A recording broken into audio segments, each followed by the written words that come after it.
Webinar 9/11, An Architect's Guide, a three-part series. Today's Thursday, October 10th, 2019. I'm Richard Gage, AIA, member of the American Institute of Architects and founder of Architects and Engineers for 9/11 Truth.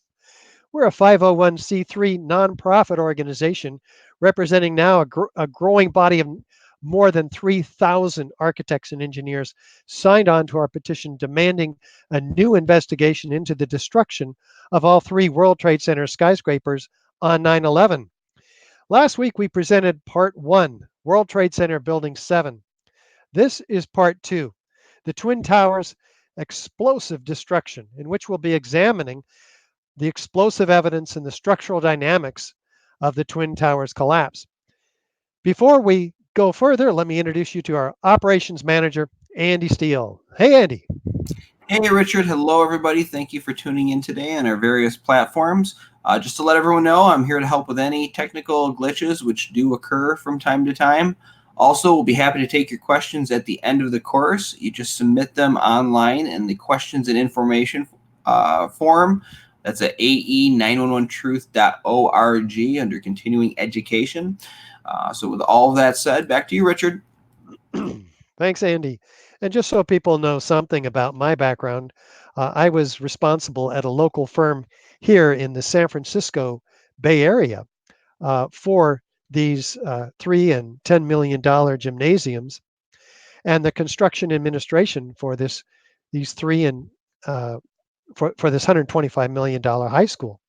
More recently, before launching full time onto this effort that we're currently under, I had similar responsibilities working on this $400 million mixed use project near Las Vegas with 6 blocks of retail, mid rise office space, and parking structure, altogether about 1,200 tons of fireproofed steel framing.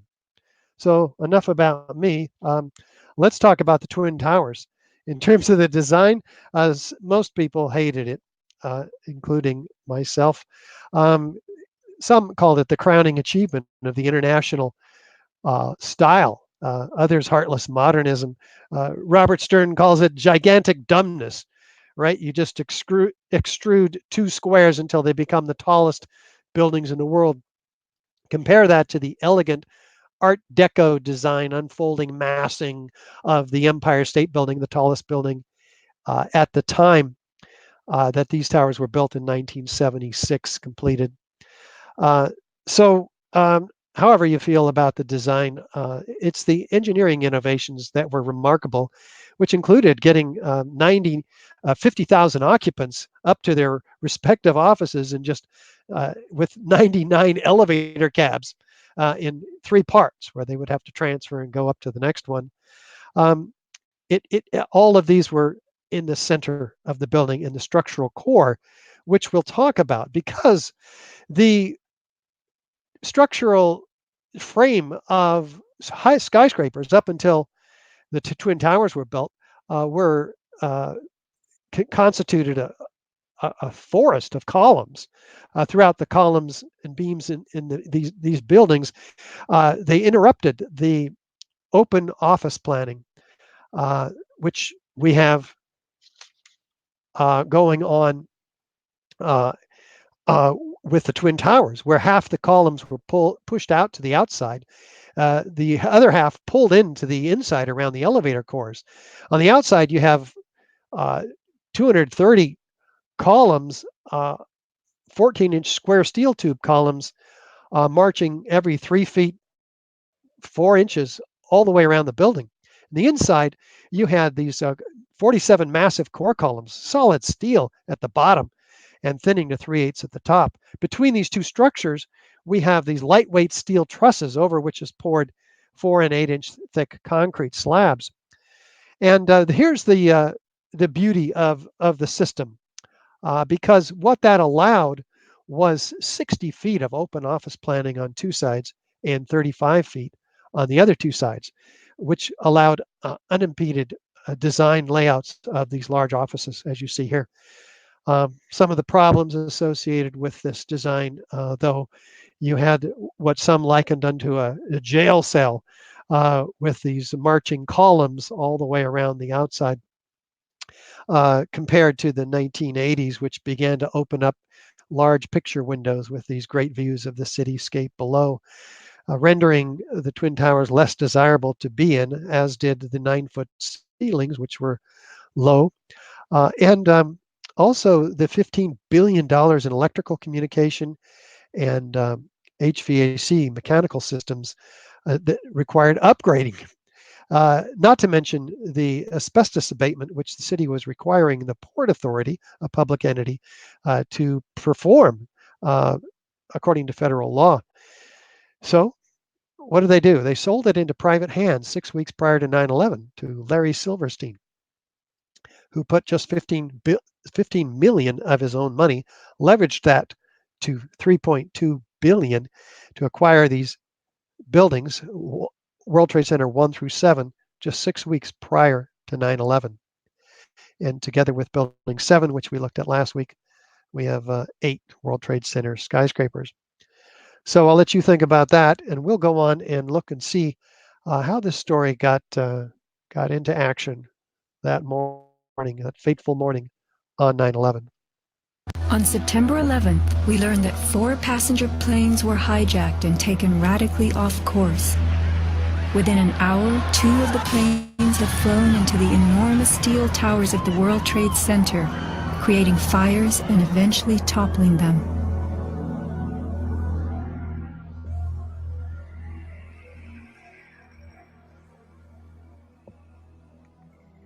Dazed by the news, the American public soon believed the fires in the towers had burned so hot they caused the steel frames of the buildings to give way.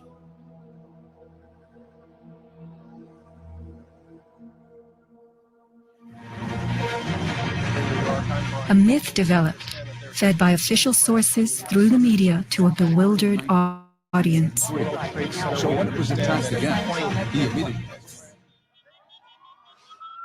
Elements of the myth.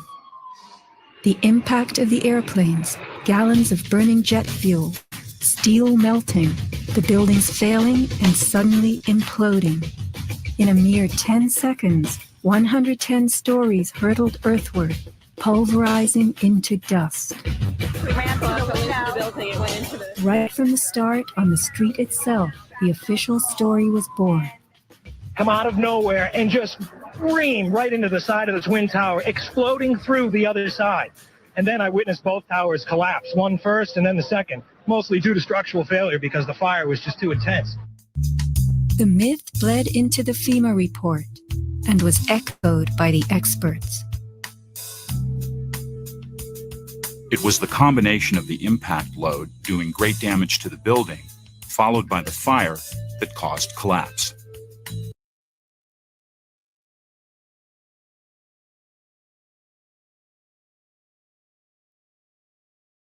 Oh, Richard, you're still on mute. Thanks, Andy. Here's the official story right in a nutshell from Gene Corley. So we're going to take a look at that in detail. First, the plane impacts. The North Tower's hit at 8:46 in the morning. It doesn't collapse for an hour and a half later. A lot of people associate the impacts of the planes with the collapsing building. No, 90% of the fuel, according to NIST, even the National Institute of Standards and Technology, who was tasked by Congress to explain these collapses to the American people, they say that 90% of the fuel was burned up outside the building. The rest of it was gone in just 10 minutes. So for more than an hour, we have normal office fires that was simply ignited by the jet fuel. So that's important to remember. These are substantially office failures of structural buildings due to office fires and a few broken columns by the plane itself. South Tower hit at 9:03. It collapses 56 minutes later. So it was the first tower to collapse, though the second building to get hit by a plane. There were investigations into the towers, starting in 2001 with the American Society of Civil Engineers, who put together a group of volunteers. These volunteers worked themselves into the FEMA report, which finally received $600,000 worth of funding. And then their efforts, however, were quite hampered with inadequate access to the blueprints, site access, access to photographs and videos. It was really quite a problem, documented by the New York Times, in fact. Finally, NIST put out their report in 2005. They had $20 million of funding and 3 years. NIST is under the Commerce Department, which is under the Bush administration. At the time, their leadership was changed out when the Bush administration came in. What did they conclude? Well, they found that these fires, uncontrolled office fires, caused the sagging of floor trusses, which then caused the pulling in of the perimeter columns, as you see here. And then they somehow failed virtually all at once. And then the building comes down almost symmetrically, quite quickly, in under a dozen seconds.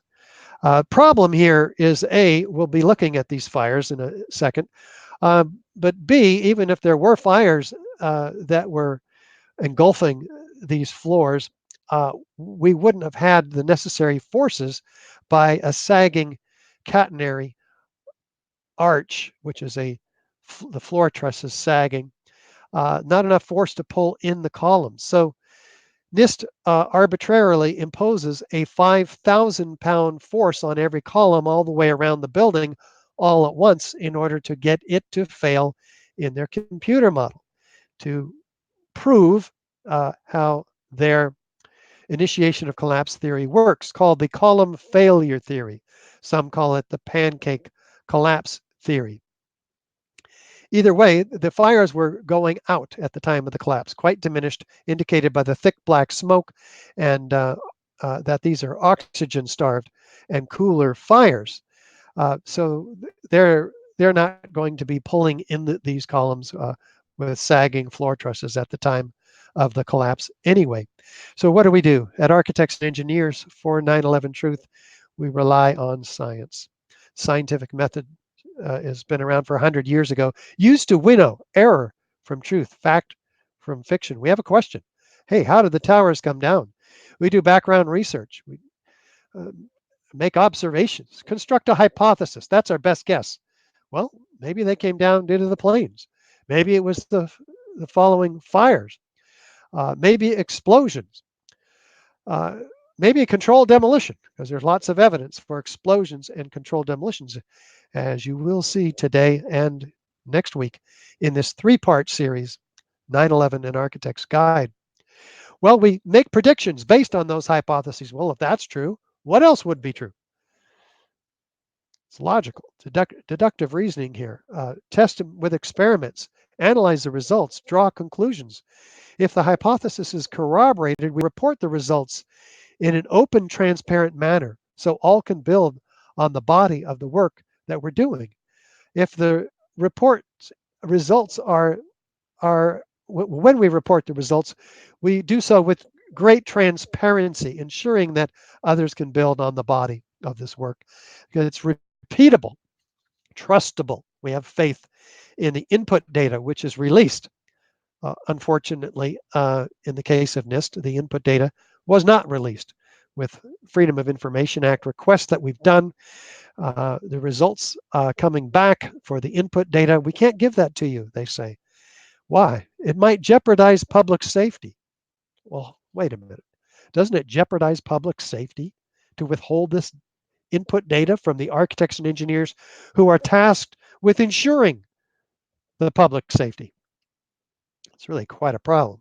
Well, eventually we come up, well, if the hypothesis is not corroborated, as you'll see today, NIST's is not, you go back, construct a new hypothesis, and start all over until you find a hypothesis that is corroborated. We're hoping you'll find today that the hypothesis of explosive controlled demolition is indeed corroborated. Well, we start with some background research. What are the forces that destroy buildings? Well, fire is certainly a force that has destroyed many buildings. Never a skyscraper before 9/11, but say in wood frame buildings, we have a chaotic process obeying the laws of entropy. The building falls over. It's a natural organic process. It falls in stages. Doesn't fall straight down through the path of greatest resistance, the tons of structure supporting below that's cold, hard, and intact. But the top of the building might fall off. We might expect that to happen if there was going to be any collapse at the Twin Towers. So there's only enough fuel, even according to NIST, to burn 20 or 30 minutes in a given area. So the fireproofing, which is 20 or 30 minutes, 2 or 3 hours of fireproofing, is expected to support the building, allowing the occupants to get out during the course of a fire emergency. So we would expect a different behavior.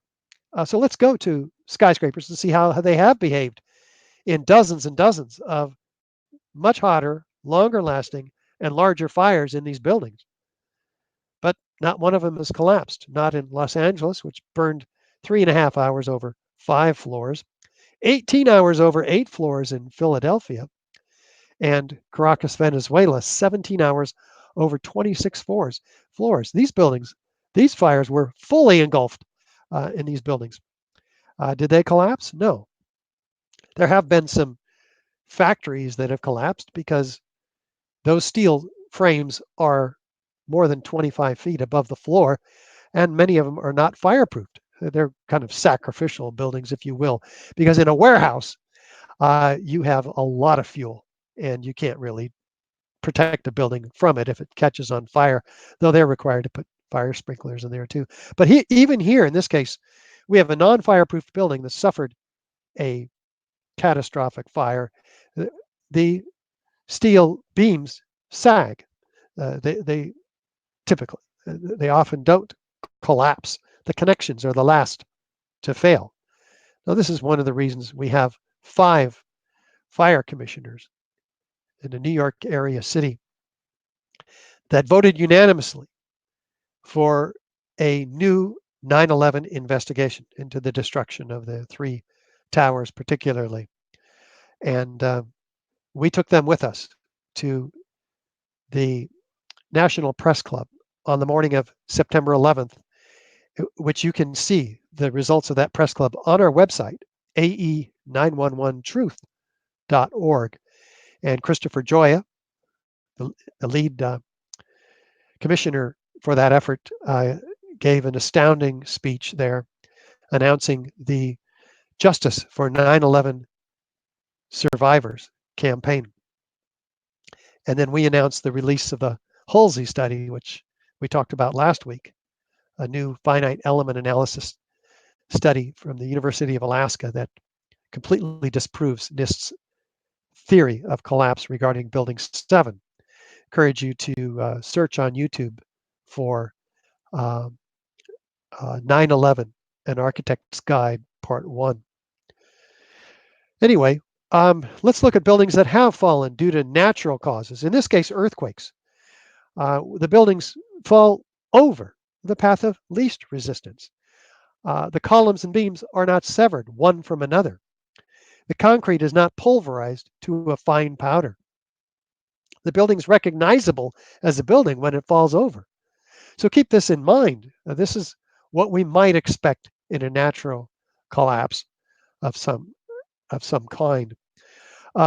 These buildings suffered explosions. We have thick, billowing, enormous pyroclastic-like clouds expanding rapidly outward due to the incredibly hot gases from the ignition of the chemical reactions from the explosives. There's cauliflower-shaped forms that are rapidly expanding due to those hot gases. We have witnesses that hear sounds of explosions. They see flashes of light. If we have these features, we know we have explosions. Explosions are not a part of the official story, but they should be, as you'll see. Now, explosions can be harnessed quite effectively to bring down buildings. This is the most common way we have of bringing down skyscrapers. How does that happen? Well, they place hundreds or even thousands of shaped cutter charges throughout the columns and beams in the building detonating them in a very precise order to bring down the building, as you see in this series of buildings. And as you're all familiar with when they bring down the old hotels in Las Vegas, for instance, there's a typical set of features associated with these controlled demolitions. Let's look at them. We have a rapid, sudden onset of destruction, usually at the base of the structure, but not always. A straight down symmetrical collapse, usually, but not always. It depends on how they want to do it, into the building's footprint. And that happens because there's a patterned removal of column supports, as we described. The columns have to be removed virtually all at once, within a fraction of a second each other. Otherwise, the building will begin to tip over. Anyway, this results in feature number 4, a free fall acceleration straight down through the path of what was the greatest resistance, the thousands of tons of structural steel in the way, or concrete in the case of a concrete building, resulting in the total dismemberment of these structural steel connections, columns and beams, one to the other, broken up, ready for loading and shipment. Well, there's limited damage to adjacent structures. That's one of the goals of these controlled demolitions. There's patterned explosions heard by witnesses, flashes of light seen by witnesses. Feature number 8, the concrete floors are broken up or pulverized. They don't want to leave tilted concrete slabs in these controlled demolitions. You have to go back in and jackhammer them, standing at all angles, extremely unsafe working conditions. So you break it up with explosives. So these explosive charges are visible at many of the floors, called isolated explosive ejections, or squibs, as known in the controlled demolition industry. And of course, chemical evidence left behind of such devices. If you have these features, guess what? You have direct evidence of explosion, destruction with explosives. None of these features are attributable to fires, let alone all of them. So this can be very helpful evidence. Fires cause structures to collapse, but asymmetrically, with gradual deformations and following the path of least resistance, as we see here. Well, we don't see a collapse of a high-rise building at all. In this case, we have a high-rise in 2009 in Beijing, which was fully engulfed in fire. Did it collapse?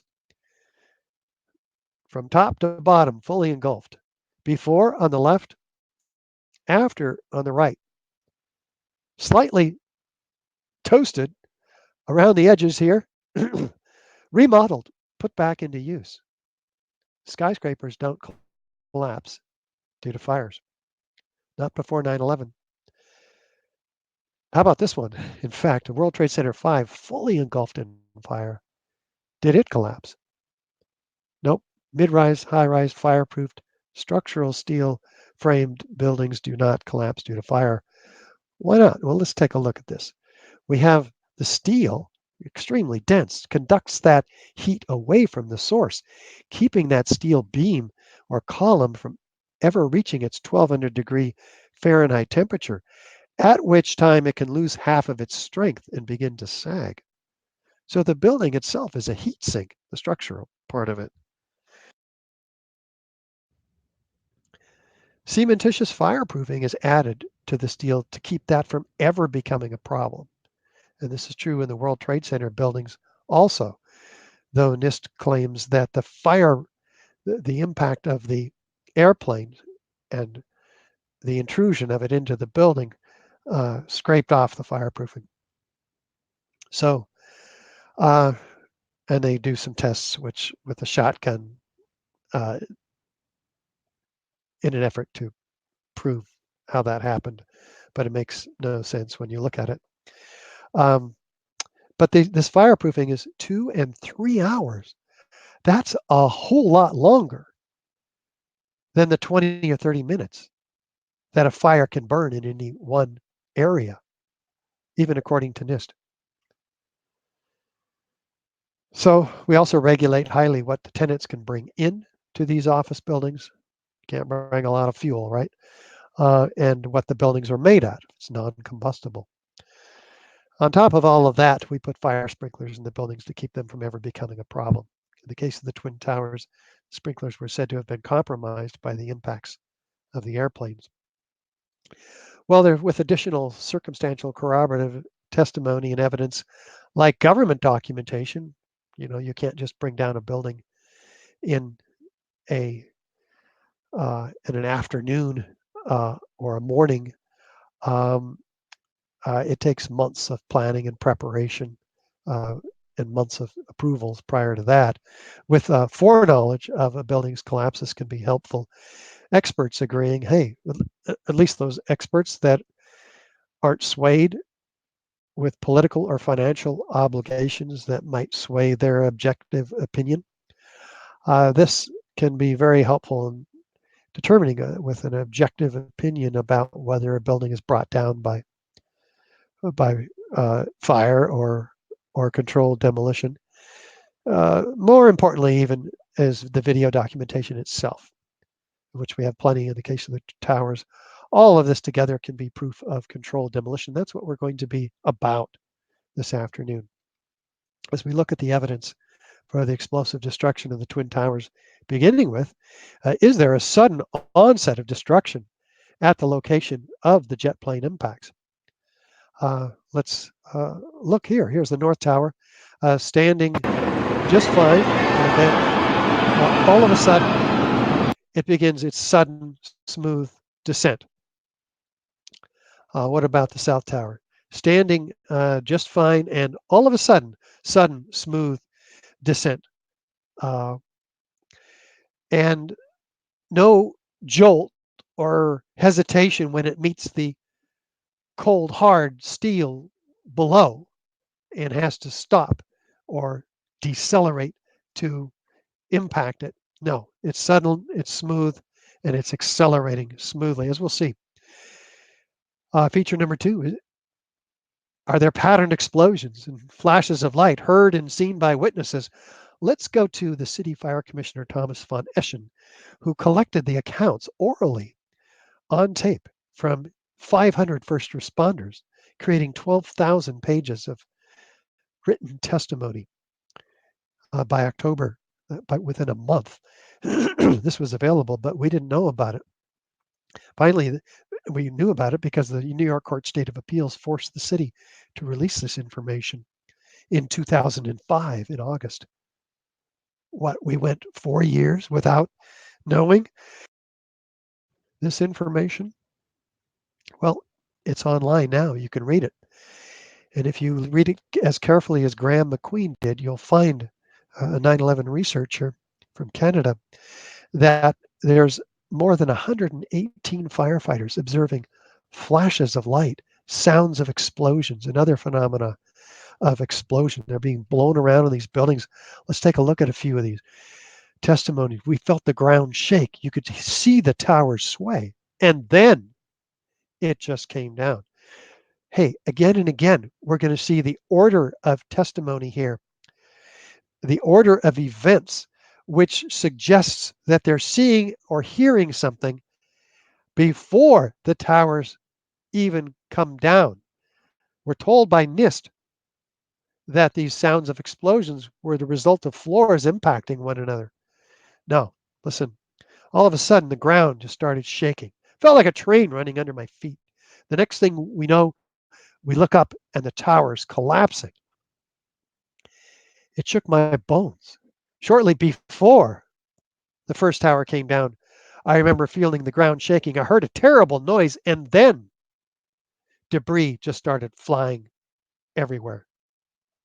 An explosion appeared at the very top simultaneously from all 4 sides. Materials shot out horizontally.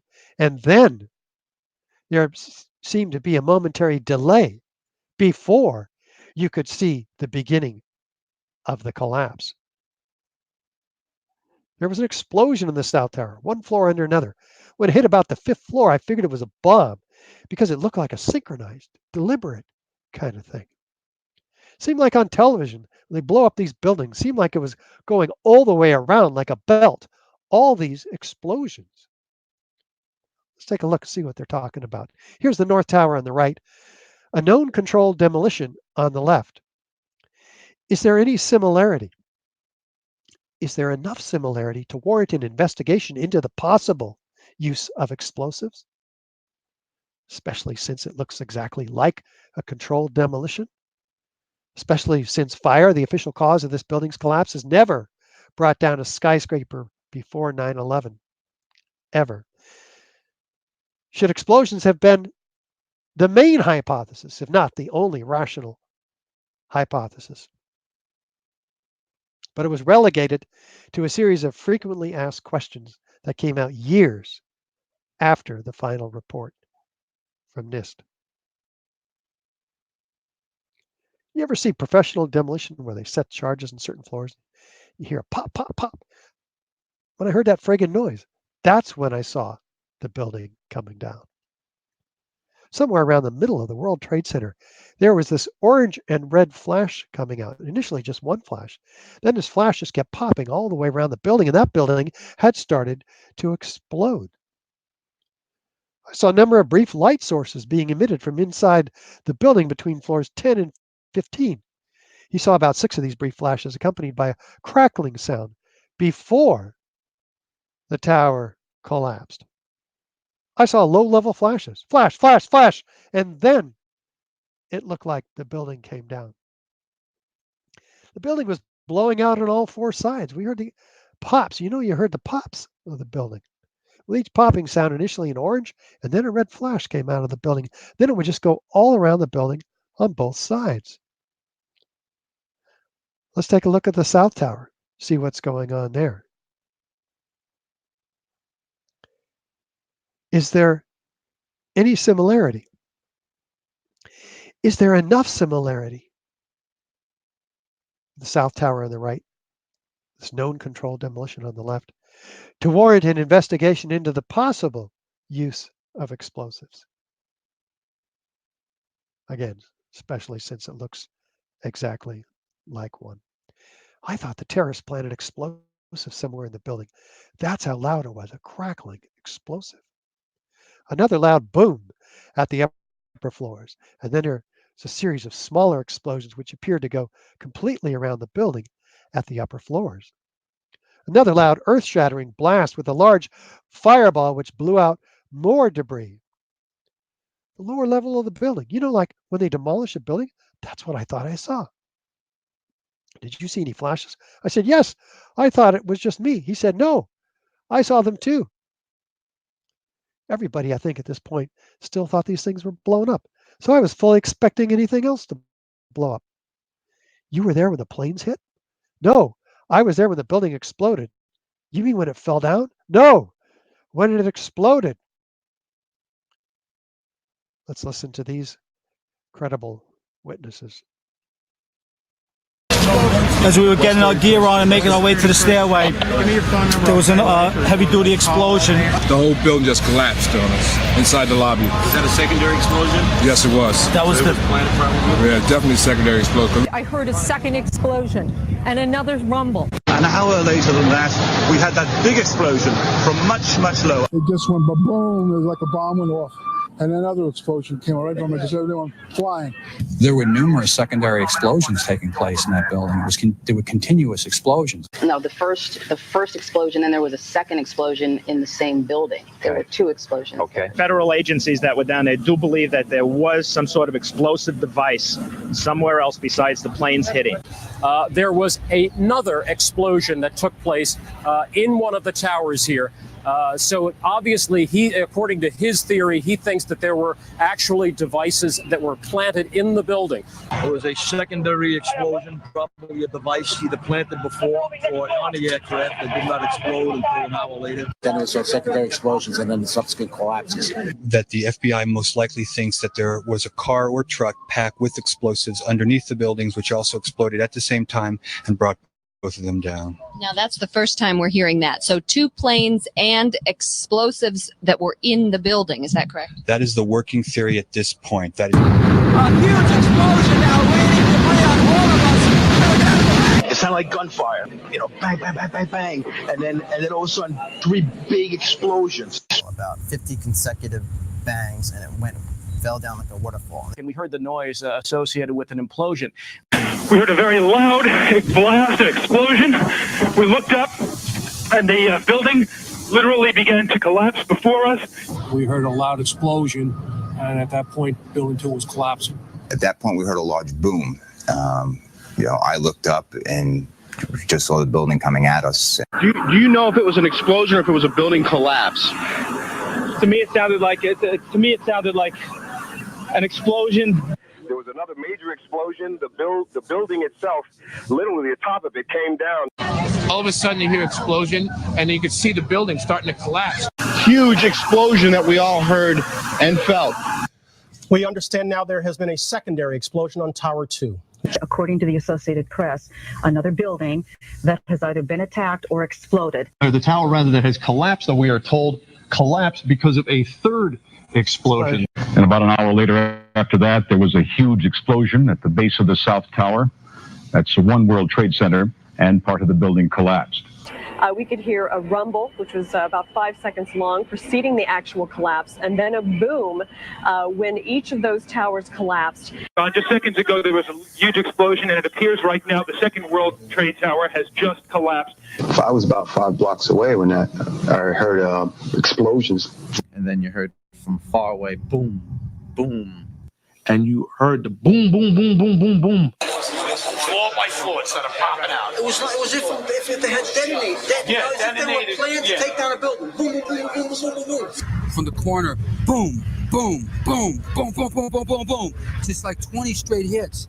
And as the bombs were going, people just started running. And I sat there and watched a few of them explode. And it just started going pop. It just started going boom, boom, boom, boom, boom.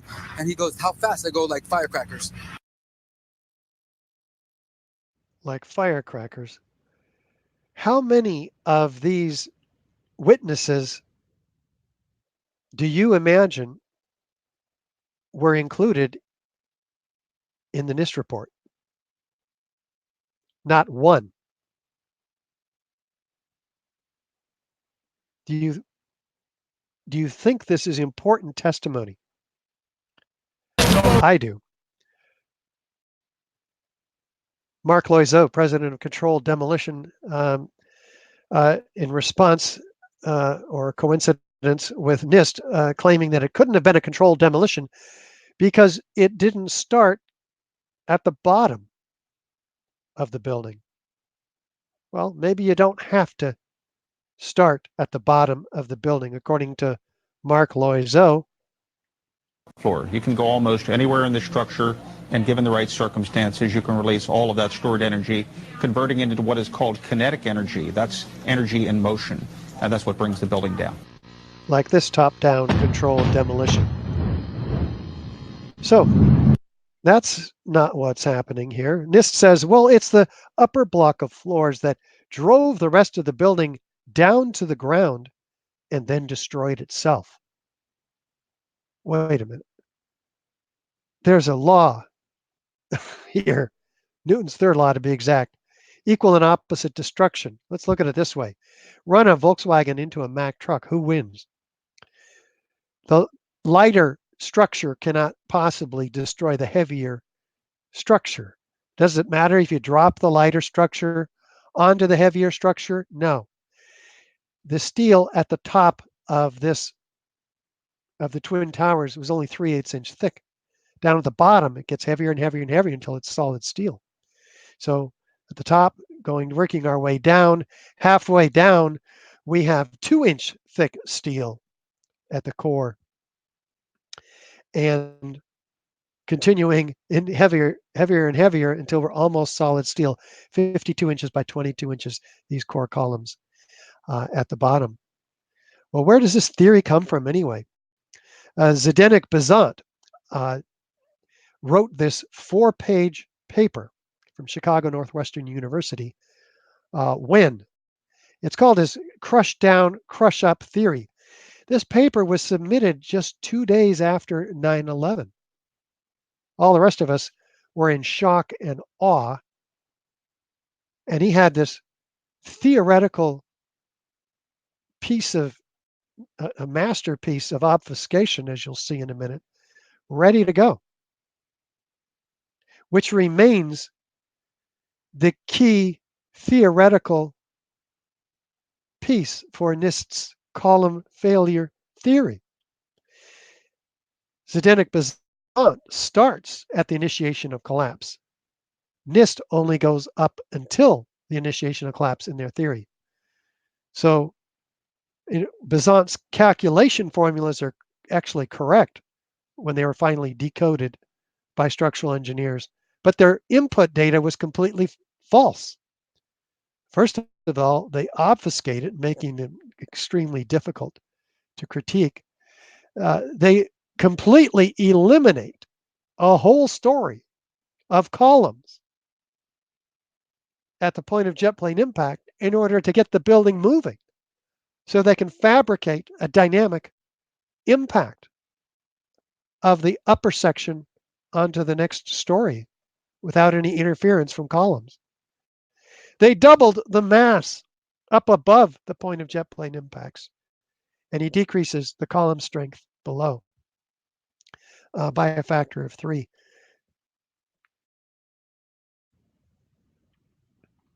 So the column reserve strength was also ignored.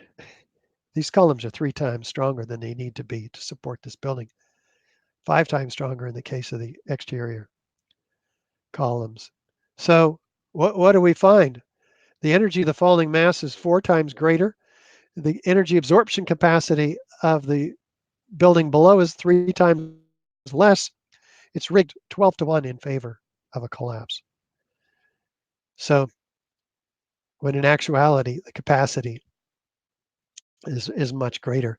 So we have David Chandler showing us that in a real scenario, the strength of the columns below would have arrested the downward movement and it would have stopped after 2 seconds. The actual measured data shows a continuous downward acceleration, which we'll come back to. And NIST even showed greater movement of the building than was on the videos.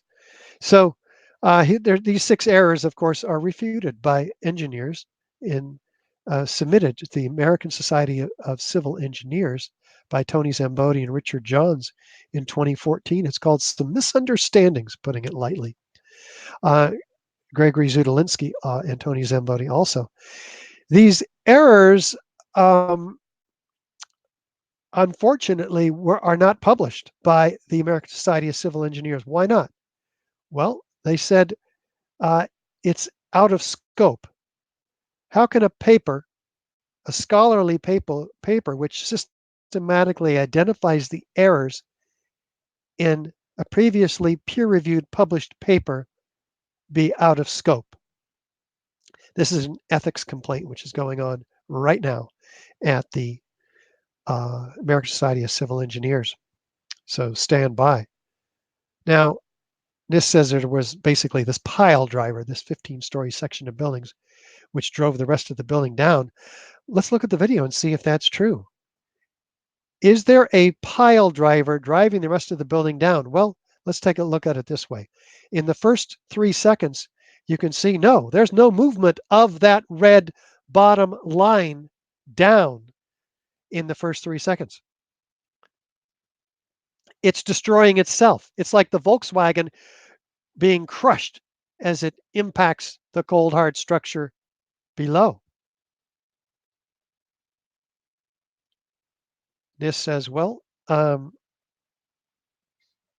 we think that the columns gave way because the floor trusses pulled in on them.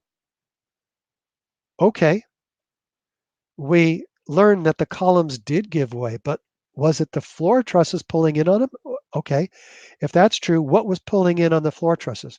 Let's start at the beginning here with FEMA, who correctly identifies the problem here.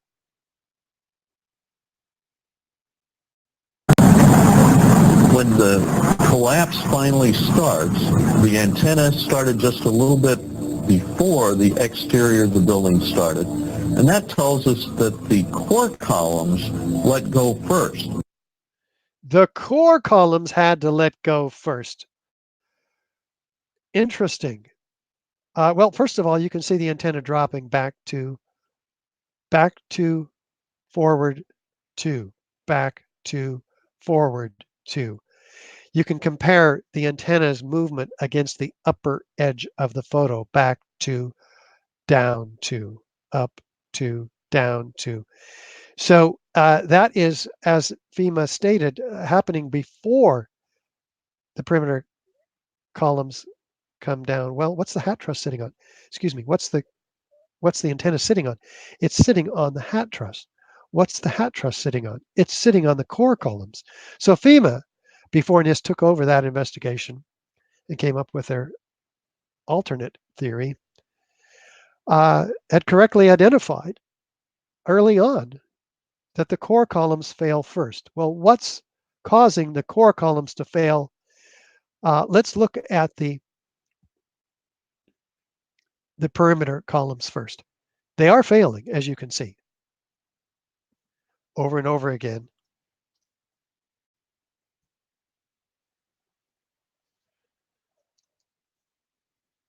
I'm going to move this video up front. But what's causing those perimeter columns to fail? Well, if the core columns failed first, they would pull on the floor trusses, which would in turn pull on the core columns. So that would explain how the core columns are failing. And the upper section, as the firefighters described, stop, look at like a band of explosions all the way around the building, just like the firefighters describe, start, stop, and of course they heard those explosions, as you heard also. So and in any case, none of the photos or videos actually show, as you already seen. But here it's dramatically obvious. No upper section of the building driving the rest of the building down. It's been destroyed in the first 4 seconds. What happens after that? This incredible waterfall of explosively created debris. And besides, and what does it leave? It leaves remnants of these core columns standing for several seconds in the air. If there was an upper part of this building driving the rest of the building down to the ground and then destroying itself, it would have destroyed these inner core columns. And what does it look like? Upward arching, outwardly distributed, freely flying structural steel sections, followed by thick white smoke clouds. Steel isn't flammable under these conditions. So what's happening here? Well, we'll get back to that in the third part of this 3-part series next Thursday.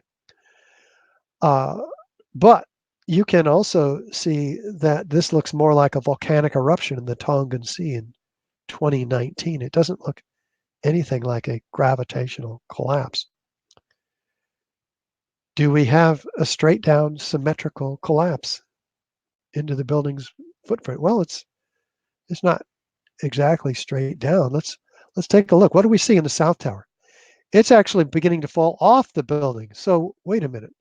We have the upper section of this building falling off at 22 degrees. So we have asymmetrical loading from this section of the building. We have asymmetrical damage from the impacts of the airplanes. We have asymmetrical damage from the fire. How in the world then do we get completely symmetrical destruction all the way down the face, all 4 faces of this South Tower? And same for the North Tower. What's really going on here? It makes no sense. Take a look at the close-up here, where we have what? A collapsing building? Or are we looking at a series of hundreds of explosions, floor by floor, rapidly advancing down the corner of this building? You tell me what you're looking at in the comments on Facebook.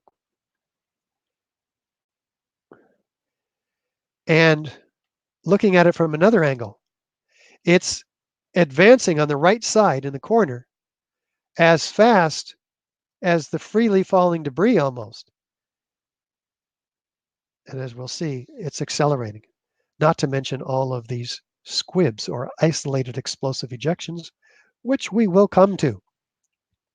Now, this building is 207 feet wide, but the debris lands in a 1,200 to 1,400 foot radius, all outside the footprint of the building, completely impacting buildings outside the World Trade Center superblock itself, including impacting World Trade Center Building 7, which we saw last week, but which was not a cause of the collapse of that building, according to NIST. The Winter Gardens to the west are completely destroyed, 600 feet away. The steel frame is completely broken up and dismembered. We have debris filling the entire site and beyond in the aerial photographs. And another set of explosions in the interior of Building 6, as you can see, with a big hole in it. By the way, if 100,000 tons of steel framing is distributed outside the footprint of this building, what's left to destroy the building? The steel comprises 90,000 tons in each of these buildings, 100,000 tons in each of these buildings. That's a substantial part of the weight of this building. You think, oh, well, the concrete, that's concrete floors. We'll come back to that, okay?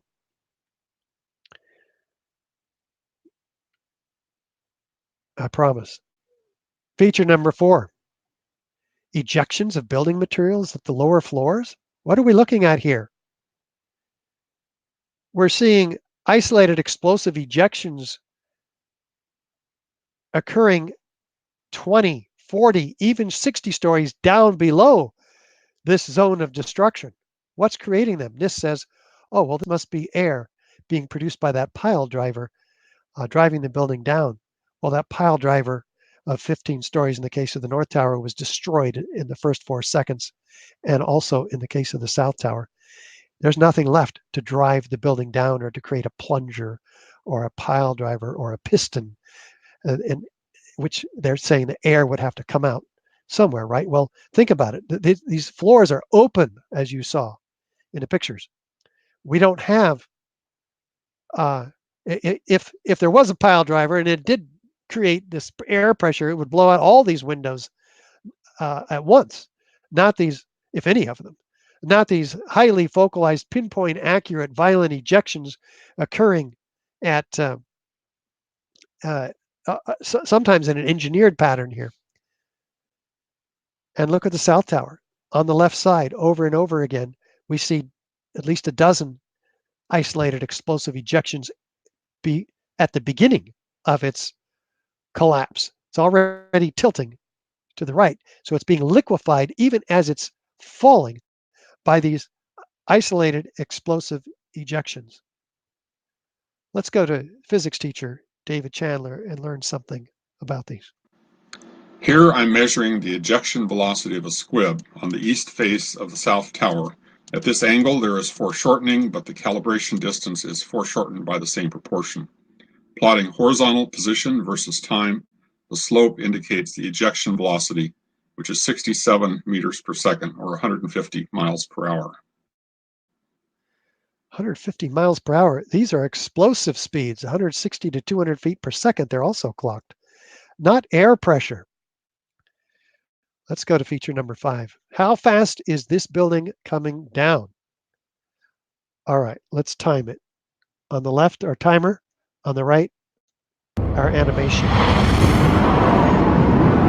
Here's 5 seconds, 8 seconds. Within a dozen seconds, the entire building is shattered from top to bottom. This is near freefall acceleration. What do we mean by this? Let's go back to physics teacher David Chandler. We are here tracking the motion of the roofline at 0.2 second intervals through approximately 32 meters or 8 stories. This graph shows the height of the roofline as a function of time. The analysis is simpler if we plot velocity as a function of time.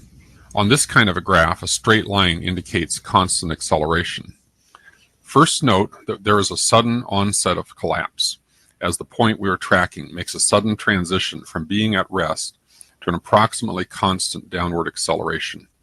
The slope of the graph indicates that the acceleration is 6.31 meters per second squared downward, which is 64% of free fall.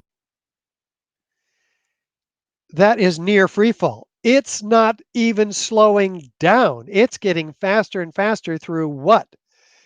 Through 100,000 tons of structural steel framing.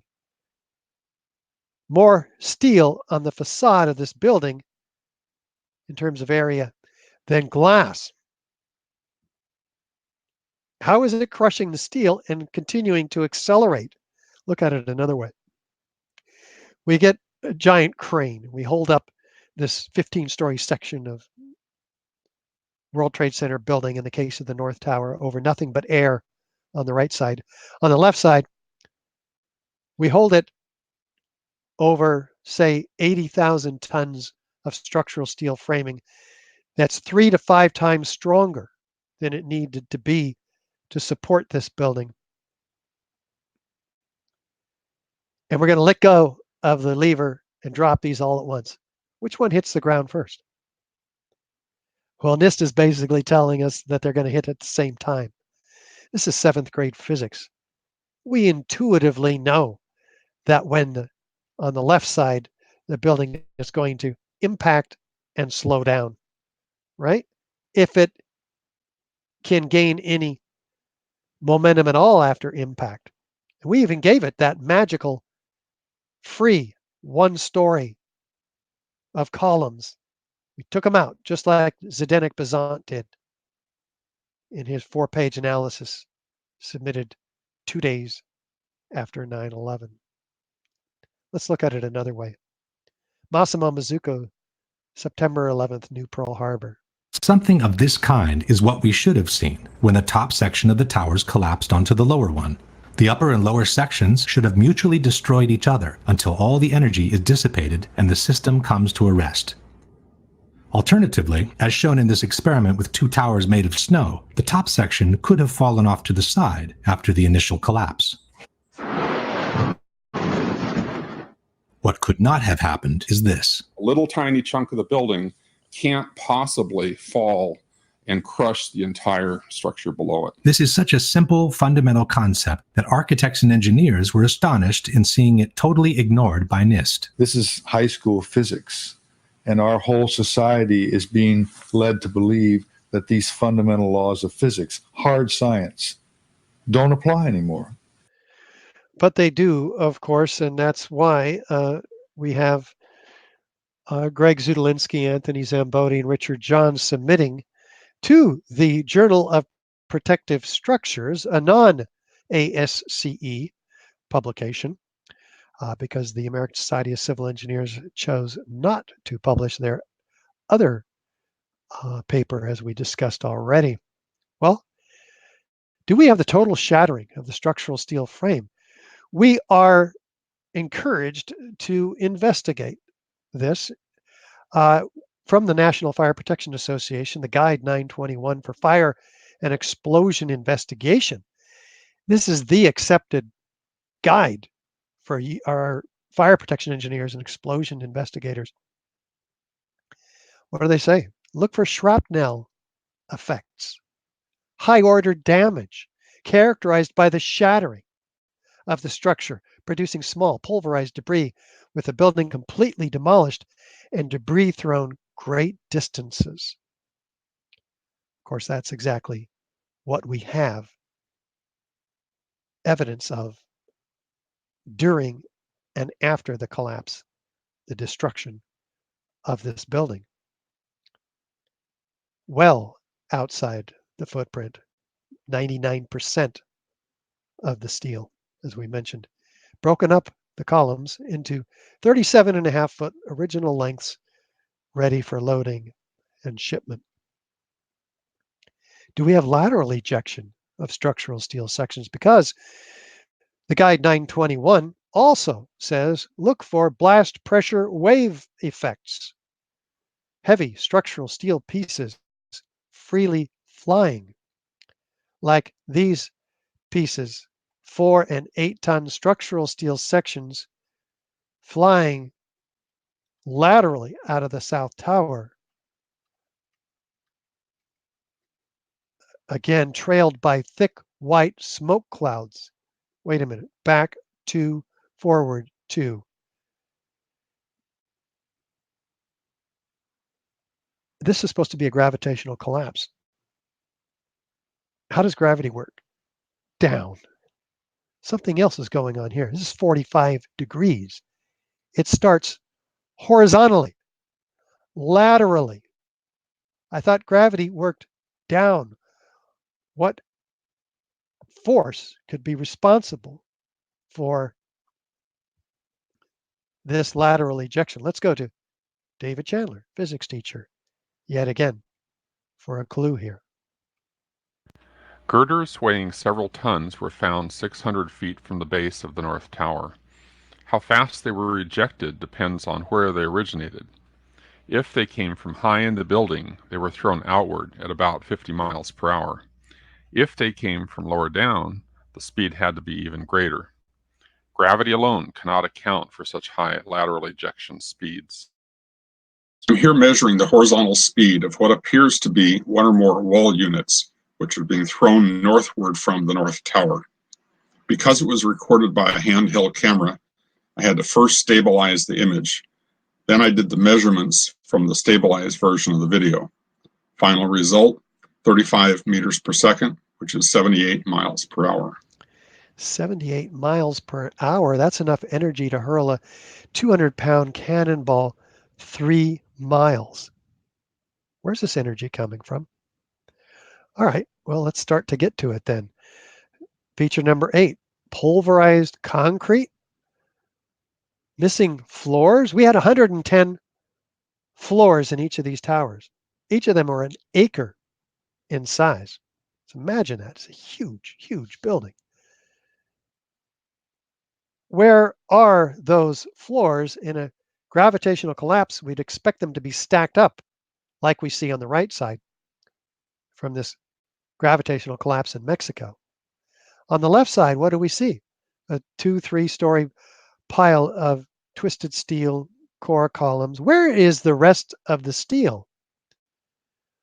I mean the concrete. I mean, where did it go? It's missing. We're talking about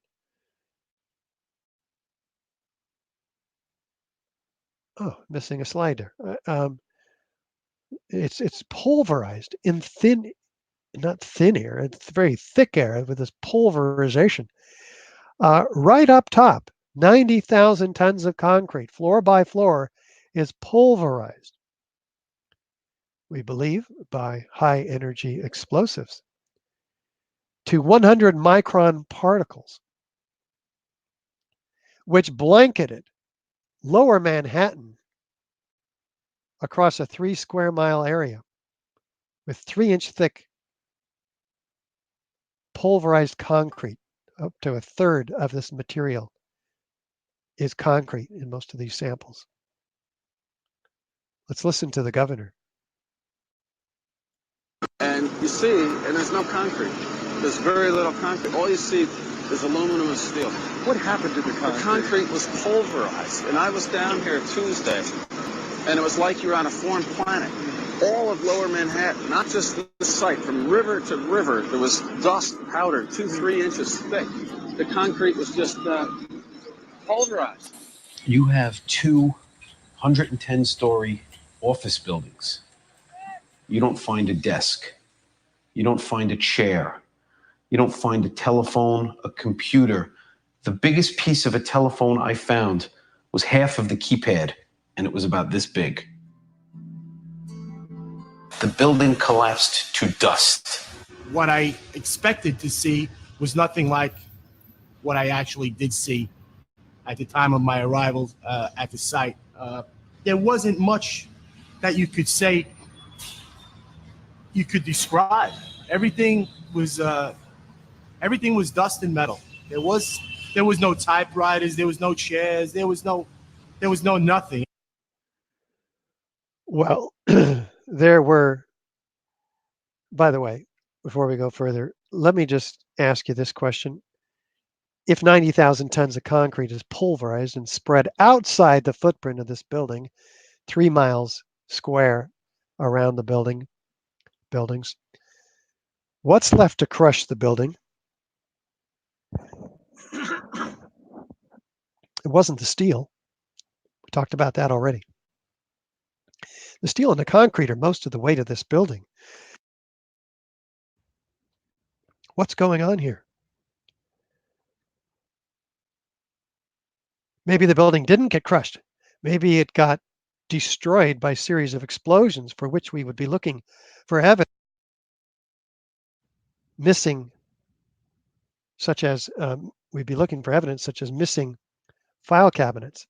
This is the only steel file cabinet they could find. The only file cabinet they could find is from an ice cream store. It survived because it was in the basement. We might expect 10,000 file cabinets to be found at the bottom of this pile. What happened to them? What happened to the people? In April 2006, New Yorkers were distressed to learn that bone fragments, human remains from 9/11, had been found on the roof of the nearby Deutsche Bank building. And how, in God's name, did those fragments get there? And bone fragments less than a centimeter long.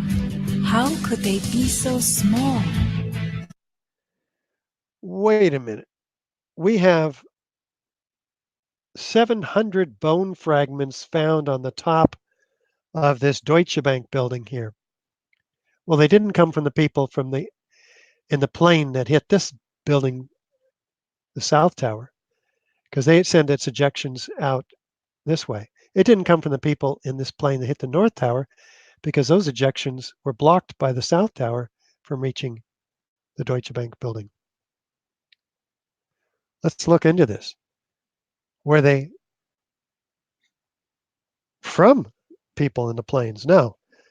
Many of them were from firefighters, as we see from this database tracking of victims' body parts. Well, the firefighters weren't in the planes or in the buildings when the planes hit. They came later to respond to the ensuing fires. So we have 2,749 victims that were logged as dying on that morning, but only 300 in the World Trade Center, but only 300 whole bodies were found. What about the rest of them? We're talking 20,000 pieces of bodies found altogether. 6,000 of them were small enough to fit into a test tube. 200 pieces matched to one single person. And yet, 1,151 victims remain completely unaccounted for, vaporized. We'd expect those bodies to be trapped between floors and certainly mangled, but not strewn 800 feet outside the footprint of these buildings, as the tracking database shows us. Can gravitational collapse cause such pulverization and distribution of these body parts and these other building components too? Well, we've looked so far at 8 key characteristic and some very uncharacteristic features of controlled demolition. This is direct evidence of destruction with explosives. Fire doesn't create these features.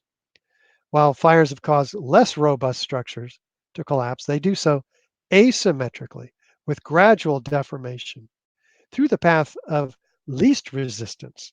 Again, the fires cause buildings typically to fall over when they collapse. But not even these fires were hot at the time of the collapse. They're diminished, indicated by the thick black smoke, that they're oxygen starved and cooling. Indeed, Chief Oriel Palmer reached minutes before the destruction of these buildings, citing that he could, with 2 lines, he could put out the remaining fires at the South Tower. What about the testimony of the responders? We looked at 118 of them. That's now grown to 156 eyewitnesses of explosions through the deeper research from Graham McQueen, published in the Journal of 9/11 Studies in 2015. There's an even greater degree of scientific scrutiny applied by the Lamont Doherty Earth Observatory, which recorded seismic events 20 miles north of the tower. And FEMA and NIST relied on the Columbia University reports that came from this Lamont Doherty Earth Observatory. The first impact, let's talk about the plane impacts first, because they say that the 0.9 magnitude seismic event near the time of the plane impact was due to the plane impacts. They say that the 0.7 magnitude at the South Tower near the time of the plane impact was due to the plane impacts. But something else reveals a different story. At 8:46 and 26 seconds, the seismic event occurs. Per the original LDEO report. And the plane impacts, though, don't occur for another 14 seconds. Well, how do you resolve this discrepancy if you're trying to say the plane impacts caused the seismic event? Well, NIST says, well, I think the plane impacts occurred here 10 seconds earlier, because they reviewed the video data and came up with a completely different criteria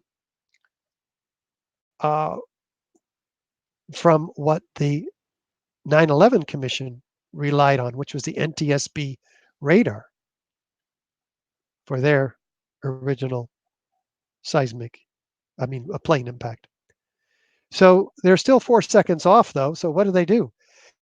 They go back to LDEO in a privately contracted effort to move the data back 3 seconds. So they're within their tolerance. What do they say about this?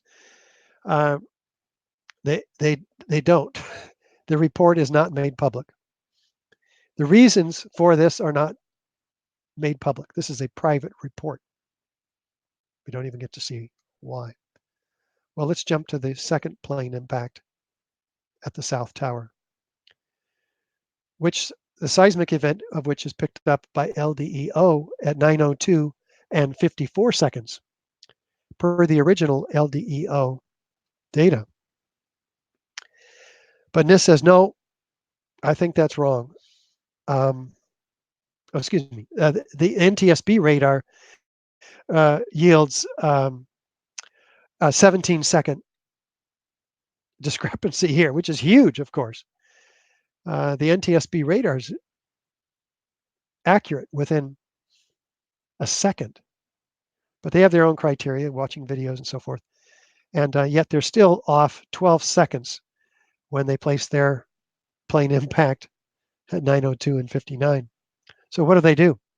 They're off 5 seconds. still. So they still have to do something. Well, in the same contract, they get LDEO to republish their data in a privately contracted private report and get them to move it back 3 seconds. This is called back engineering it. But there's some clues as to what might have happened in reality in these buildings much closer to the time that LDEO picked up these seismic signals. Mike Picaro, for instance, he says the whole building seemed to shake and there was a loud explosion. Now, he was in when they arrived at the sea level. That's 3 stories down from the floor in the basement. They found the machine shop gone. Now this is before the plane impacted the building. This is while they're still in the building, before they're even aware there's a problem in the building. Nothing there but rubble. We're talking about a 50-ton hydraulic press gone. They made their way to the parking garage, but found that it too was gone. No walls, rubble on the floor. You can't see anything. A steel and concrete fire door. Weighed 300 pounds, wrinkled up like a piece of aluminum foil, lying on the floor. A bomb had gone off in the building. So this is one of several witnesses. Here's 3 more. William Rodriguez, who was in the B2 level, I think it was, in the basement. Before they were ever aware there was a problem with a plane, they had, he talks about a bomb going off in the basement before the plane impact. Listen. I was a janitor. Like I said, on that day, there was an explosion on the basement, and this is prior to the building got hit by the plane, and then the plane hit. I think a bomb went off in the lobby first, then a plane hit the building. The bomb hit the lobby first, and a couple of seconds in the first plane hit.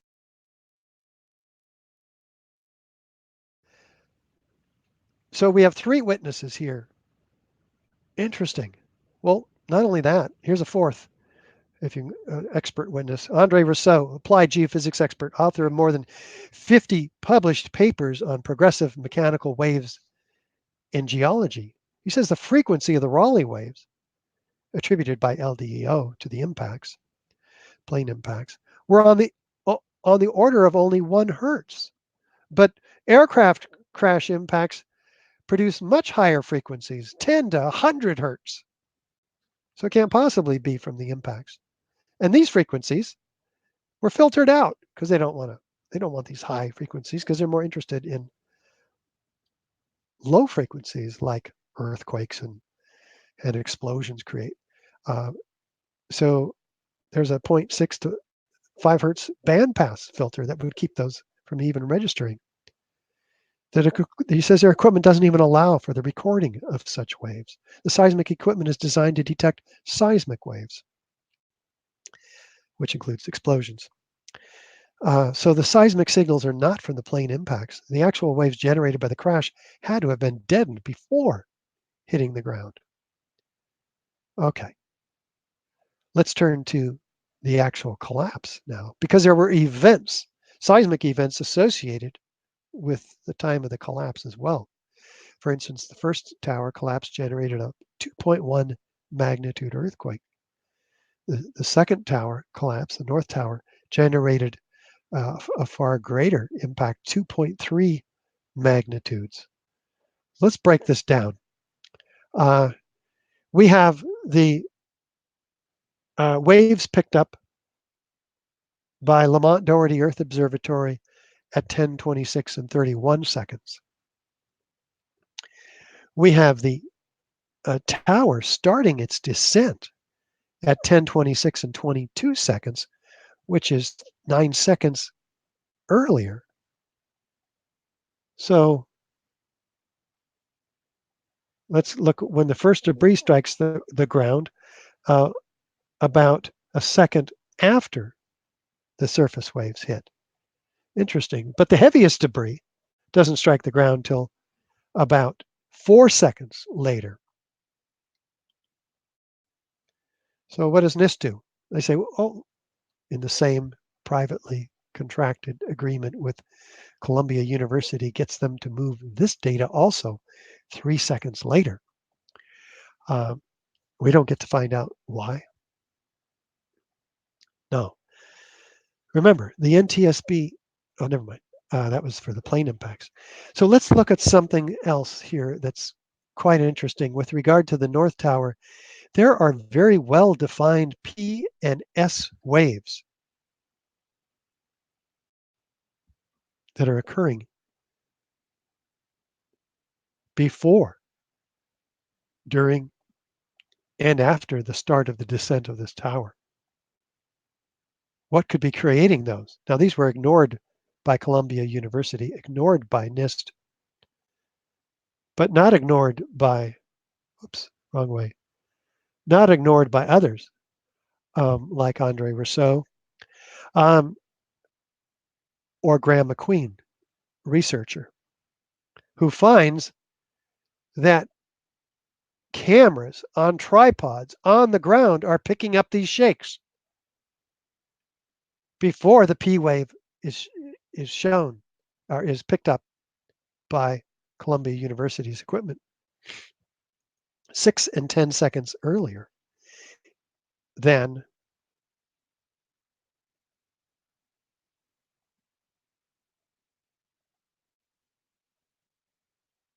the start of the tower's descent. Let's look at the first one.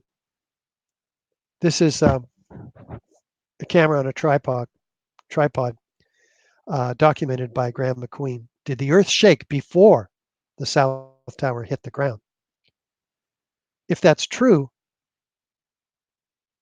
well, it actually shakes before, also before the tower starts falling, as you'll see here.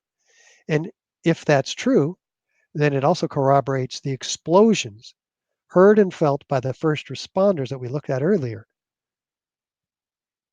before the tower descends. Here we go. Watch carefully. That's the big shake. And 6 seconds later, you see smoke rising out of the top fiercely and the tower beginning its smooth, sudden descent. Let's go to the next one. The North Tower. It's going to shake. There's a lot of smoke released out of the top. Then there's the shake. Remember, this camera's on a tripod. Nobody's holding this camera. 10 seconds later, the tower begins its descent. Smooth, sudden. So that's pretty fascinating. We have the seismic signals before the building collapses in the North Tower. Let's look at the South Tower. The signal occurs at LDEO at 9:59 and 04 seconds. But the start of the collapse doesn't happen for another 5 seconds. So what's going on here? The heaviest debris doesn't even hit the ground for another 7 seconds, 12 seconds altogether. So what does NIST do? They move their data back again 3 seconds for the 4th time in their privately contracted report study with LDEO. We don't even know the reason LDEO gives for this. So what could be a much more reasonable explanation? Well, we have cameras shaking again at 9:58 and 56 seconds, 3 seconds prior to the start of the tower's collapse, just like the first responders said. Let's look at it. This is TV station looking at the collapse of Tower 2. And go. This is more subtle, but watch carefully. Oh, the tower's collapsing. Let's go back. Watch carefully. Very careful. There's the shake right there. And 6 seconds later, the building comes down. Okay, so that's pretty important. The official narrative, of course, says this is due to the debris hitting the ground, but ignoring the seismic data for a moment, the concrete floors were pulverized to a fine dust. There's no seismic component from dust, right? That's 90,000 tons in each building. The steel frame is shattered to individual wall units, only 4 to 8 tons each, and peppering the ground. Well, not the ground over a period of time, but the 7-story concrete basement structure over a period of 15 seconds. So they're not contributing seismic events that can transfer through the basement structure to the all the way to the Earth Observatory 20 miles north. They're equally distributed over the entire World Trade Center superblock. They don't hit the ground all at once in the center. Again, 98% of the steel and 100% of the concrete almost is outside the footprint of the building. But he says also you have nearly identical collapses yielding dramatically different results in seismic strength. One is 1.5 times greater than the other. Identical buildings, identical collapses. It's a 2.1 versus 2.3. On the Richter scale, since that's logarithmic, this is 1.6 times greater energy. So that can't be accounted for, according to Andre Rousseau, who says identical buildings and nearly identical collapses can't possibly produce seismic events of extremely different energy releases on an order of magnitude. Okay, so all of this seismic data is quite nicely consolidated at the Consensus 9/11 website, the 9/11 Best Evidence Panel, called consensus911.org. Point TT7, why did the Twin Towers collapse? So I encourage you to take a look at that great work by Elizabeth Woodworth and David Ray Griffin and others. And by the way, some have mistakenly tried to compare the Seattle Kingdome controlled demolition with the Twin Towers, saying, gosh, the Twin Towers are much larger and and yet they gave similar magnitude earthquakes, 2.3 in the case of the Seattle Kingdome. But hey, here's a 25,000 ton roof that hit the ground all at once. That is a seismic event, not 4-ton structural steel sections peppering the ground over 15 seconds and no concrete contribution because it was turned to powder in the case of the towers. This is an effort by others to try to suggest somehow that the Twin Towers turned to dust. But there's no following up on that argument. There's many dust sample studies, rigorous ones by the USGS and R.J. Lee, and they don't find steel dust in the dust. We'll find out next week in this 3-part series what they do find. It turns out to be molten iron, previously molten iron spheres. We'll come back to that next week. Andre Rousseau is one of the great resources here for you. Graham McQueen and Craig Furlong and Gordon Ross. Excellent follow-up studies on this seismic evidence.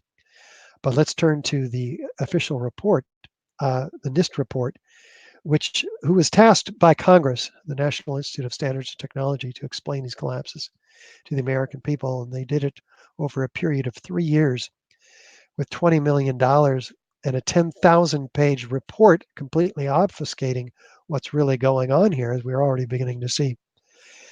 They were supposed to find out how and why World Trade Center 1 and 2 collapsed. But they had their own objective. And it's hidden in footnote 13 on page 82. What does it say?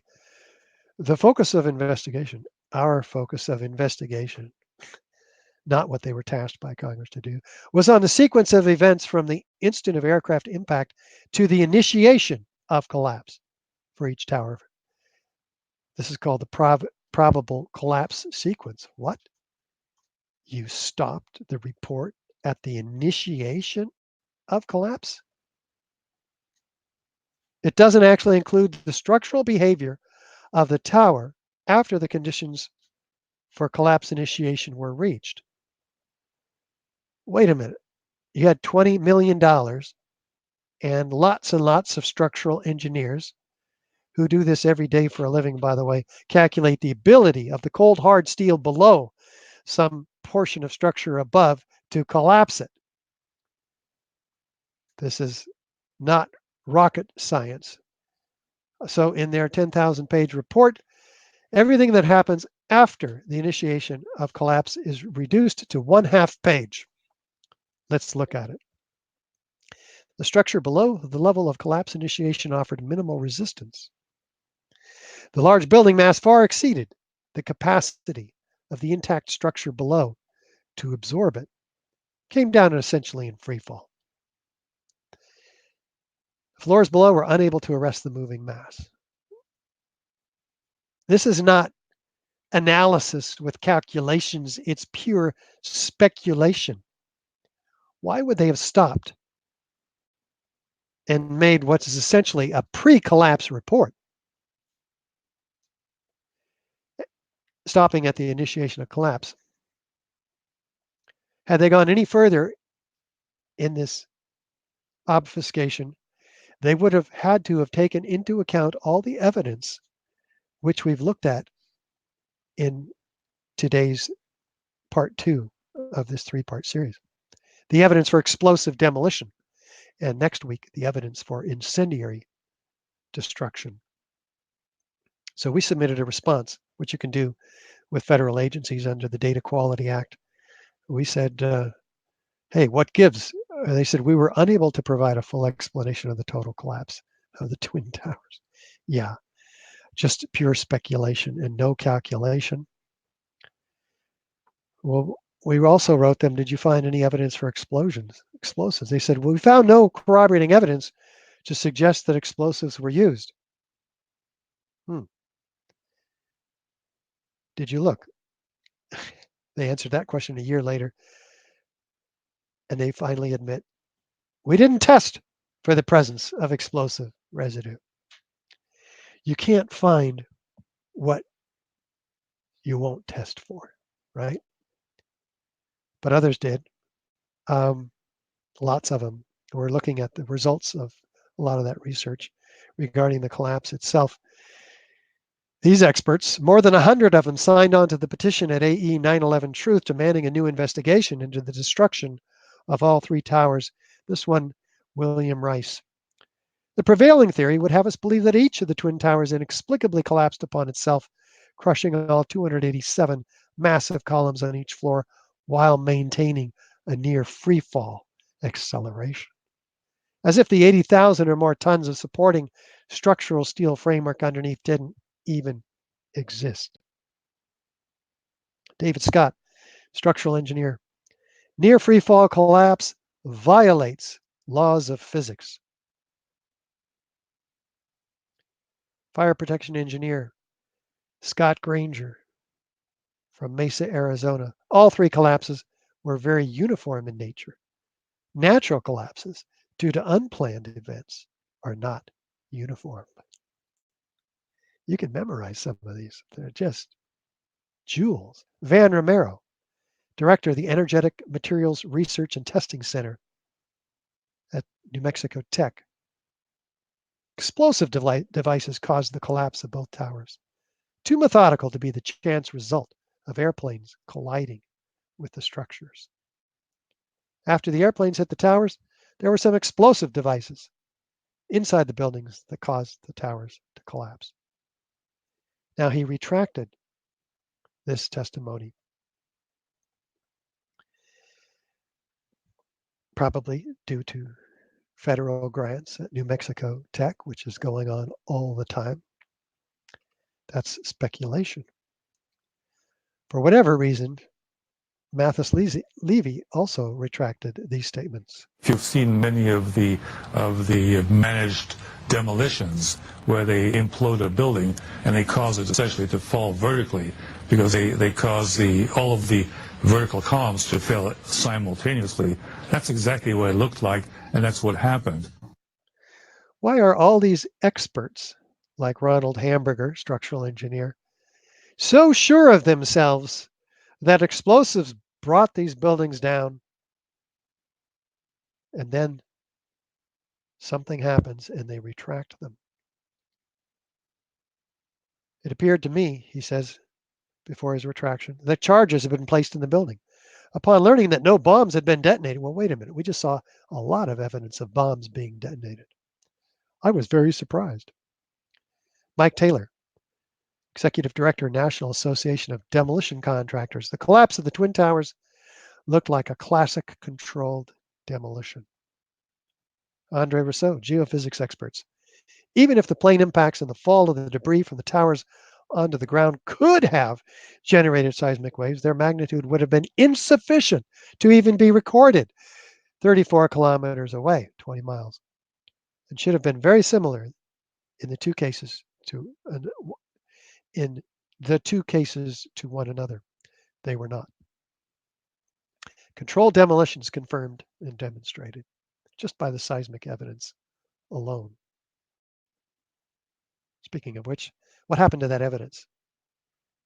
Let's listen to Professor Abolhassan Astani Azal from UC Berkeley, who had a National Science Foundation grant to study the steel, the World Trade Center. After 9/11, we realized that Port Authority of New York and New Jersey has sent all the steel that we need to study. That's why I'm here to study steel. Has sent all the steel to recycling plant to go to China for recycling. For what? For 15 cents a pound. Just nothing. And all the evidence of steel went to melting pot. After 9/11, a law was passed requiring that such materials be saved for study.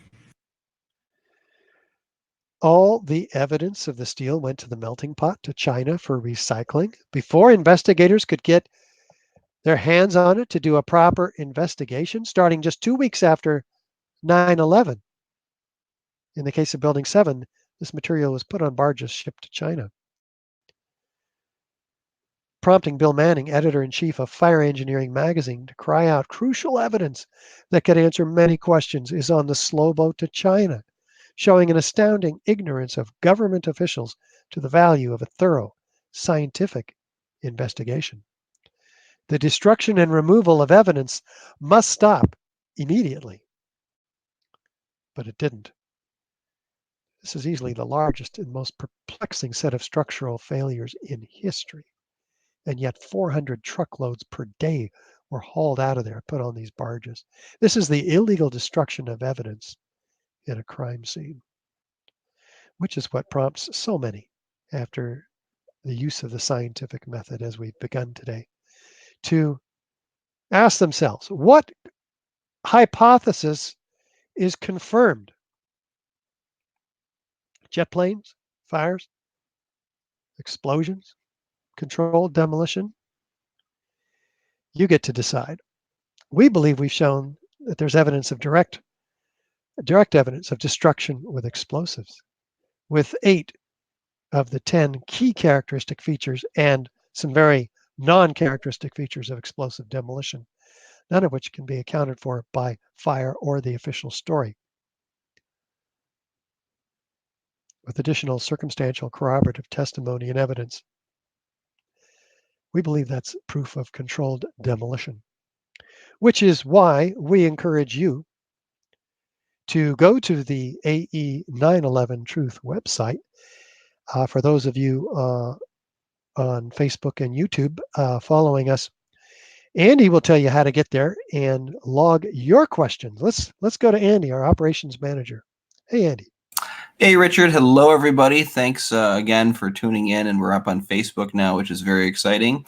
You can submit any questions that you might have in the same input form, and we'll do our best to answer them. And that input form is on our website at ae911truth.org. You go under continuing education, and then you click the course for the day. Make sure you pick the live one, not the archived one, and you'll see there's a little box you can enter your questions in.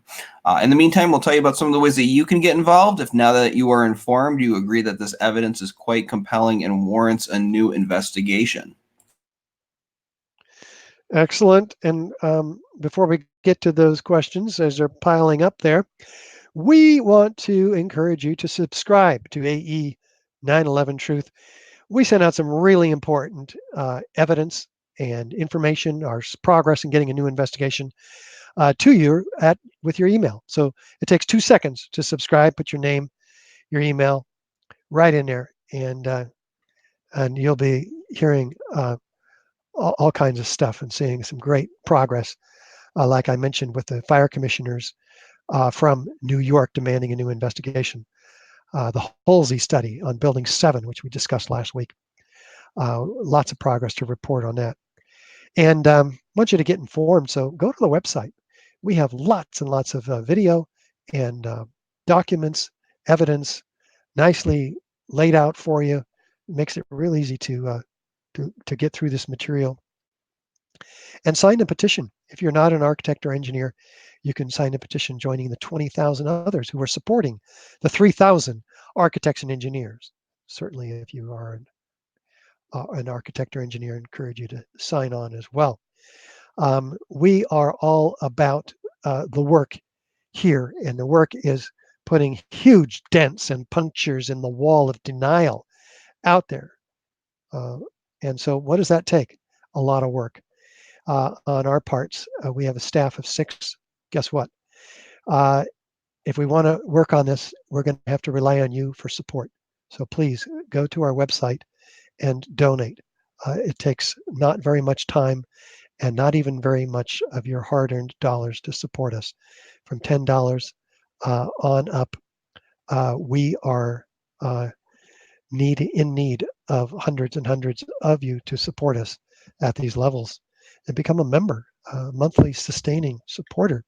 Join the family of AE 9/11 Truth supporters who care about our country enough to realize that 9/11 is the domino that'll set all the other rabbit holes into exposure. And what happened at the World Trade Center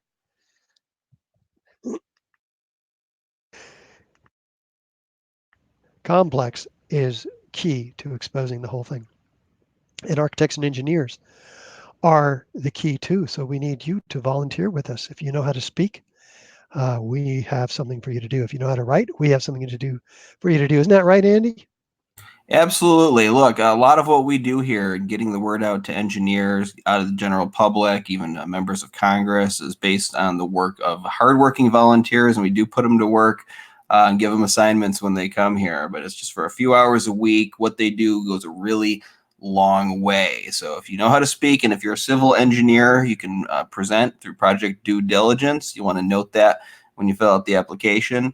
But even if you're not a civil engineer, there's things you can do. You can find the people that we're doing the outreach to on the internet. You can call radio stations, and we'll go over that all with you. But you got to first go to ae911truth.org. There's a very short volunteer application. We'll get back to you. It might be within a few days. And I'll talk to you, see where you'll best fit in. And if you can donate those few hours a week towards helping out, then please do, because this is a huge effort and we certainly need you. Absolutely. And thank you, Andy. And you know what? If you don't want to put your hand up and come and join us, there's things you can do at home. Contact your local elected representatives, television, radio, newspaper people, and let them know, hey, there's 3,000 architects and engineers calling for a new investigation. Are they all conspiracy theorists? What's going on here? Send them the information. Tell everyone you know. Screen our DVDs and have friends and colleagues over. Share the brochures one-on-one. They're available in our store. You can buy 100 for like $10 or something. It's just really cheap. And know that we have hired the University of Alaska, who has now completed a 4-year, $300,000 study, finite element analysis of World Trade Center Building 7, which we talked about last week in part 1 of this series. By the way, this series repeats every month. So the first 3 Thursdays, usually, of each month, part 1, part 2, and part 3 at 1 o'clock Pacific. Professor Halsey, one of the top forensic structural engineers in the country, has put together this modeling which completely pulls the rug out from underneath the official NIST report, concluding that fire could not have brought this building down, according to NIST. What did bring it down? They concluded that the near simultaneous removal of 650 columns in the building is the only thing that could have made it come down in the manner in which you saw. If you don't know what we're talking about, Google Building 7 collapse, and you'll find that it comes down. In fact, I'll show you another video that's even better. And this is one we've shown our elected representatives. And here's why. Andy, tell them about the Bobby McIlvaine Act. Yep, the Bobby McIlvaine World Trade Center Investigation Act. This is named after Bobby McIlvaine, who many of our supporters know about. He was 26 years old. He was entering the North Tower on the day of September 11th, and he was killed by an explosion as he was doing that. So by the very nature of how he died, we immediately have the official story thrown into question. So he's the perfect representative for this bill. And what it would do is it would establish a select committee. It can be formed in either house of the Congress, and it would do exactly what we've been asking the Congress to do for so many years, which is look into September 11th, the World Trade Center, three towers destruction on that day. And it's actually written in such a way that they have to look into the evidence that Richard has been presenting here in this webinar. So it's all good if we can get this passed, but we got to have the work done to get it passed. And politicians don't react unless they hear from their constituents, not just once a year or a couple of times. They got to hear from you constantly. So we have a website set up that you can do that to help you in that effort. Go to ae911truth.org/justice. Right on that page, you'll see you can enter your address information. It'll generate a letter right for you that it'll go to your members of Congress, your 2 senators and your representative. You can download the materials. So if your congressman is in town, you just print that out, hand it to him, say, why aren't you supporting the Bobby McIlvaine Act? And recommend some action steps there as well. And periodically, we do mass actions, like when we did the call-in day, where everybody was calling into their members of Congress's offices and telling them that they support this bill and that the member of Congress should too. And if you want to be on that list, you just text 911 Justice to the number 797979. Easy for me to remember because that's the year I was born. And once you do that, you'll be on the list. You'll receive text messages when we do actions like that and be mobilized. So it's all hands on deck. And if we can get this bill passed, then we will see exactly what we've been looking for years and be able to get the evidence in front of Congress. Thank you so much, Andy. And also, we tell congressional representatives about the grand jury investigation. The U.S. attorney received a petition from our attorneys, the 9/11, the 9/11, the Committee for 9/11 Inquiry, and it had 60 exhibits, most of which were the evidence that you are seeing in this 3-part series. The U.S. attorney wrote back, said, okay, we're going to comply with the law, which requires us to hand this evidence over to a special grand jury. So we are all about following up on that, and a mandamus action has been filed because it's been a little while that we hadn't heard anything because it's a secret process, they tell us. Anyway, we're following up on that, and we are suing the FBI too because they're withholding evidence from Congress about their collection of our evidence, specifically the nanothermite, which we'll talk about next week, and all of this evidence in our Blueprint for Truth, 9/11 Blueprint for Truth DVD, which they wrote back and said, gosh, this appears to be backed by thorough research and analysis. That was their Assistant Chief Counterterrorism, Michael Heimbach. Anyway, they did not tell Congress about this as they were tasked to do so in their 2015 9/11 Commission review. So that's why they're being sued. And they tried to squeeze out of it, but it's not working. But we want you to also know about our 55-page booklet, Beyond Misinformation, which you can get for free. Just go to beyondmisinformation.org and download it, or get it in our store in this beautiful format here. for $10, I think it is.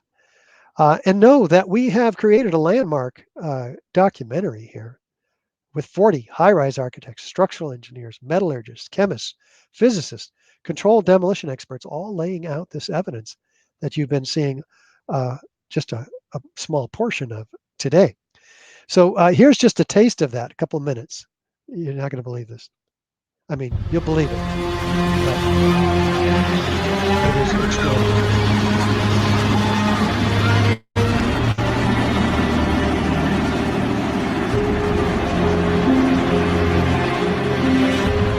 I don't want to be involved in conspiracy theories. There are lots of them. They can go on. We can speculate on that forever. What we really need to know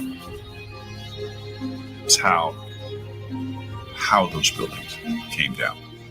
World Trade Center 7 collapsed because of fires fueled by office furnishings. It did not collapse from explosives or from fuel oil fires. To undermine scientific integrity is to undermine our democracy.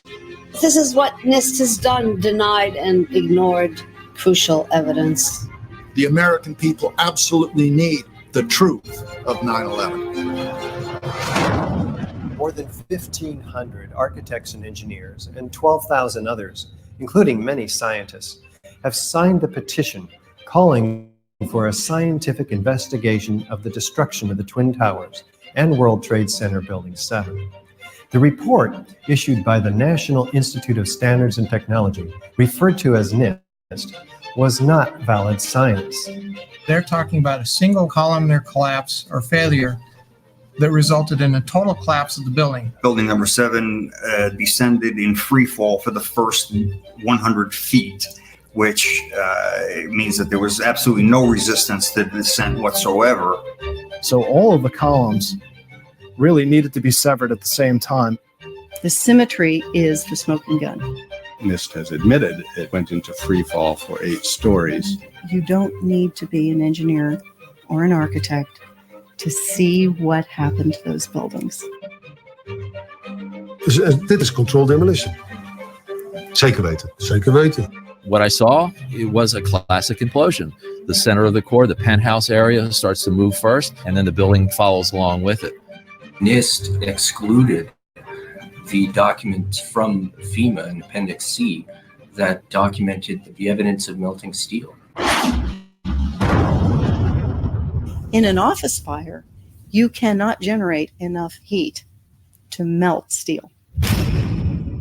There were these iron microspheres present in all of the dust samples. They needed to have been formed in extremely high temperatures. All the characteristics of the microspheres, along with what I see in the attack of the beams that were actually found, tell me that thermite was involved. In the dust, what we have found is a modern version of thermite, which we call nanothermite. NIST concedes that they found no evidence for explosives. So then we asked them, well, did you look?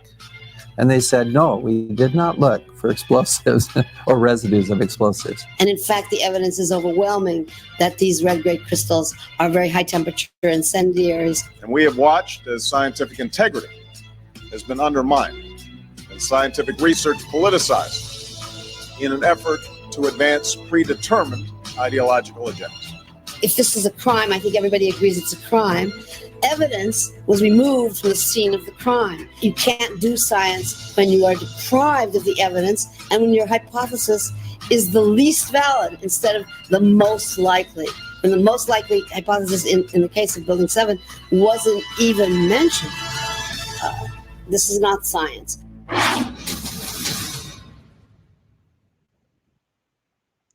Yep, you can watch that documentary free on YouTube. Just search Experts Speak Out. It comes up near the top. Also, you can get the DVD in a really nice format like this, along with deep interviews of all of the participants, the experts, in a nice cased DVD on our online store at ae911truth.org. We have other courses that are offered as well, including the opportunity to bring this presentation to your architecture or engineering firm which we will gladly provide for you. The 9/11 Blueprint for Truth Research Edition is 2 hours of this material, and we encourage you to take a look at that too online and in our store. And free online and in our store is the 15-minute documentary with Ed Asner narrating just about Building 7. It's called Solving the Mystery of World Trade Center 7. Excellent production value. Here we made it for PBS, and it plays really nicely. Convince anybody about the explosive demolition of Building 7. Hey, I think we might have some questions. Is that true, Andy? Yes, we do. We have 3 questions today. The first one begins, NIST said the videos didn't reveal any evidence of loud explosions. If you've ever watched videos of people shooting at gun ranges, you'll see that they wear hearing protection, but you don't need to wear any hearing protection when you watch those videos. Videos simply do not do justice to the real loudness. You would think NIST would know better. A lot of people use the word explosion, and actually some of the videos did capture unmistakable sounds of very loud explosions. How can NIST claim there are no videos with sounds of explosions when actually there are some? Any comments? Yes, you saw the evidence of explosions yourself. You saw the witnesses of explosions, dozens of them today.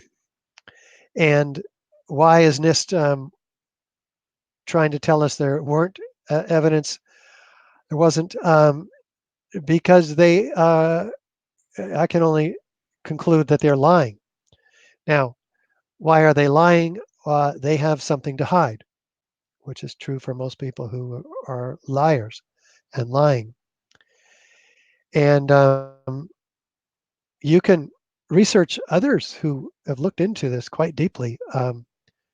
The motivations behind 9/11, the cover-up of 9/11 by NIST and by our media, all of which, 90% of which is owned by just 5 corporations, which in turn are run by those people who run corporations in the arms industry, the oil industry, the banking industry, the insurance industry.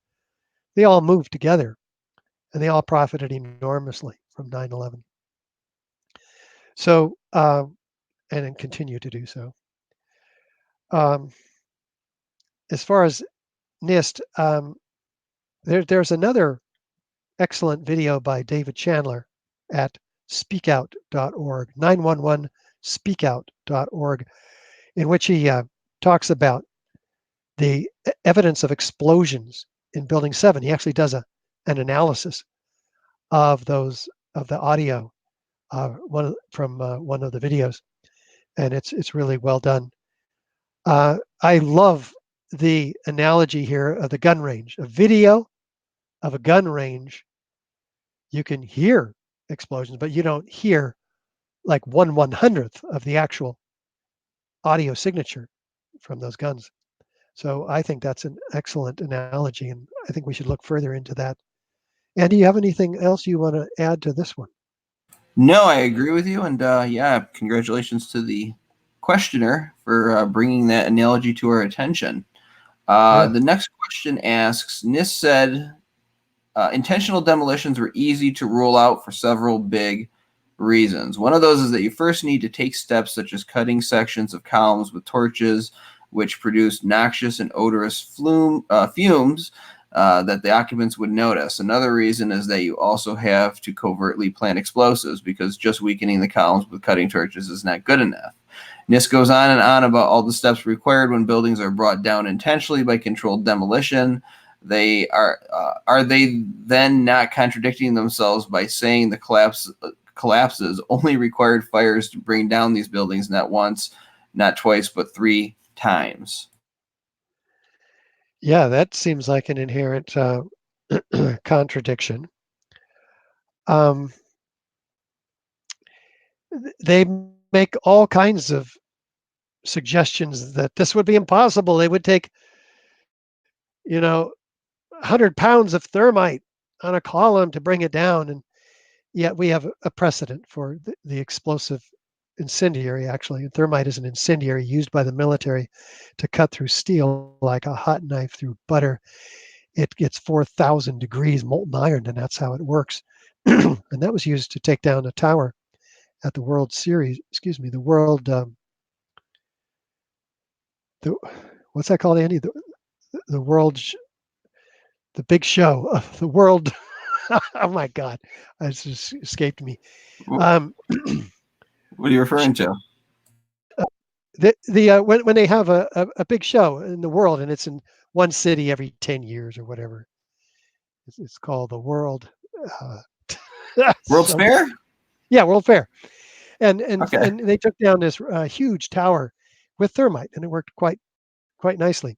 It's not as efficient as controlled demolition with high energy explosives, but as we'll see next week, you can only cut through so thick a steel with high energy explosives, and we have 4-inch thick steel that has to be cut in the case of the Twin Towers and Building 7. So they needed to go to something else besides high energy explosives. Also, they're avoiding the incredible loud signature of high energy explosives and the incredibly bright flashes associated with them by going to thermite. But you still have signatures, which we've documented today, and we will document further on next week. I still feel like I'm not quite getting to the first part of this question, though, Andy. Did you have any thoughts about that? Well, I think they're pointing out that NIST cites all of these different steps that would have to be taken if there were explosives planted inside in order to be successful in bringing the building down. But then they claim that these situations, that this happened organically 3 times in one day. This set of circumstances that if people were doing it, they'd have to take all these steps to do it, and then somehow it just happened on its own 3 times that day, and that is a contradiction. And my part of it is I don't think NIST concerns itself very much with making a lot of sense to people who critically look at their arguments. And I think they're probably that contradiction. And I also heard in there that you'd have to covertly plant these, and so NIST is completely ignoring the 9-month elevator modernization going on before the destruction of these towers on 9/11. Ace Elevator had this contract, and we talk about that next week in more detail. But the USA documented that 85 employees from Ace Elevator who had this contract, who, by the way, came out of nowhere to get this contract. Otis Elevator installed and was maintaining these elevators up until this contract, and they fled. It was quite a scandal that USA documented. The elevator modernization itself is documented in March 2001 Elevator World, and it would give them immediate access to the core columns and beams in the building, which are adjacent to the elevator shafts. And there was lots of complaints about white powder getting in the ventilation ducts and getting on tenants' desks, and they're always having to dust them and so forth. Well, the shafts are made out of gypsum board. You'd have to cut through that to get through to the core columns and beams in the building. Anyway, that's one possibility that we certainly want an investigation of Ace Elevator and the security company, under whose noses would have to have been brought tons and tons and tons of materials like nanothermite, which we're going to be getting to in detail next week. Is there another question, Andy? Yeah, this is our last question today. It says, in a People magazine issue dated March 13th, 2017, George Bush, 43, alludes that some concussions were received by first responders at ground zero from explosions. He said his sleepless nights were nothing in comparison to what the first responders went through because he wasn't concussed by the explosions like they were. NIST and others will say that loud noises can often be mistaken for explosions, but can mistaking noises for explosions also cause concussions? And I just want to add, yes, this is absolutely true. The exact quote from the People magazine from Bush says, "I had a job to do. They had a job to do, but I didn't see the horrific scenes they saw, nor did I get concussed by the loud explosions and the bombs that went off around them." So even NIST boss at the time saying that he somehow has information there are explosions. But the essence of the question is NIST and others, they say that loud noises can often be mistaken for explosions, but can mistaking noises for explosions also cause concussions? Right. Great question, huh? Gosh. I'm thinking, NIST told us, well, these are floors impacting one and another. And you heard the first responders. Before floors ever started impacting each other, they're hearing, feeling, and experiencing explosions inside these buildings.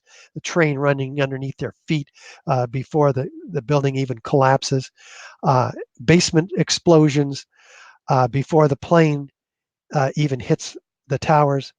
Uh, we're being led astray. We're being lied to. We're being manipulated by the powers that be, and these slip-ups. And there's dozens and dozens and dozens of these types of slip-ups from administration officials and media representatives, such as the announcement of Building 7's collapse, but it hadn't happened yet for 20 minutes. We looked at that last week. All kinds of these things, and we're already going on 2 hours here, so we don't have the opportunity to bring you everything. So you have to dig your head into these books. David Ray Griffin's written 12 books on the subject. The latest, 9/11 Unmasked, an extraordinary book about the 9/11 consensus panel, which we mentioned earlier. Many other excellent books out, and you can research and find out. Uh, there's there's there's you can find out who the fingers point to. We're not doing that. We're technical architects and engineers, and we have technical credibility beyond which we don't go. But we're not naive. We understand that there's got to be a motive. There's got to be you just follow what happened after 9/11. It's not rocket science. Which countries got invaded? What resources do they have? Do your research, and but we'll arm you with the technical facts, and that's what Andy and I are about today and every Thursday, the first 3 Thursdays of each month, anyway. And today we were talking about the Twin Towers explosive destruction, and we looked at the sudden near free fall collapse, these incredible explosions, high velocity lateral ejections, the shattering of the steel frame, the midair pulverization of concrete, et cetera, et cetera, et cetera.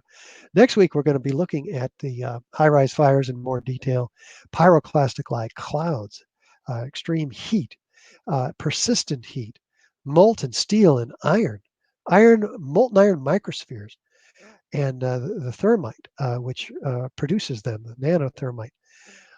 Lots to look at and digest.